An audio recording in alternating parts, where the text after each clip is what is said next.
আসসালামু আলাইকুম। আজকে আমি 3টা রান্না করব। প্রথমে আমি পটল রান্না করব ছোট চিংড়ি দিয়ে। আমি জানি না অন্যান্যরা এই সবজিটাকে কি বলে থাকেন। এটা ঝিঙ্গার মতো একটা সবজি।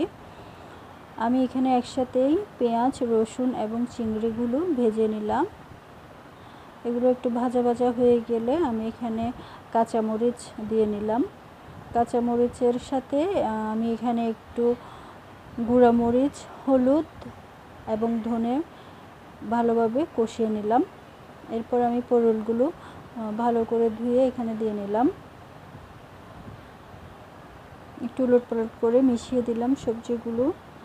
ঢাকনা দিয়ে দেব। এই ধরনের সবজিতে পানি খুব একটা ব্যবহার করতে হয় না। আমি একদমই অল্প পানি দিয়ে নিলাম। এবার চলে আসলাম মুরগি রান্না করতে। আমি এখানে গ্রেট করা পেঁয়াজ দিয়ে নিলাম। এগুলো বেশ ভালো করে ভেজে নিতে হবে। ভালো করে ভেজে নিয়ে আমি এখানে রসুন বাটা এবং আদা বাটা দিয়ে দিলাম পরিমাণ মতো। আমি এখানে মরিচ গুঁড়া, হলুদ গুঁড়া, ধনে গুঁড়া ব্যবহার করেছি। ভালো করে সব মশলা কষিয়ে নিয়ে আমি কিছুক্ষণ পরেই ঢাকনা দিয়ে নেব। এটা ভালো করে যেন একটু করে পানির সাথে ভালো করে কষতে পারে, এই জন্য একটু সময় দিলাম। আর এখানে করব পেঁপে ভাজি মসুর ডাল দিয়ে। আমি ভালো করে মশলাপাতি সব ভালো করে কষিয়ে প্রথমে মসুর ডালটা একটু ভেজে নিয়েছি। এরপর এখানে আমার কেটে রাখা পেঁপেগুলো দিয়ে নিয়েছি। ওদিকে আরেকটা যেখানে আমি মুরগির মাংস রান্না করছিলাম সেখানে আমি মাংসগুলো দিয়ে নিলাম।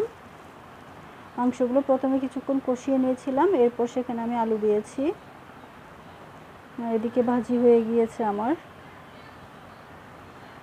মুরগির মাংস থেকেও পানি বের হয়েছে, সাথে আমি একটু করে পানি দিয়েছি, খুব একটা বেশি দেইনি।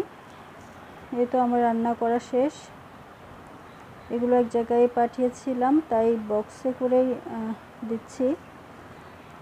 আর এই তো ভাতের সাথে প্রতিদিনের মতো যেরকম আমি একটু পরিবেশন করে দেখাই তেমন করে।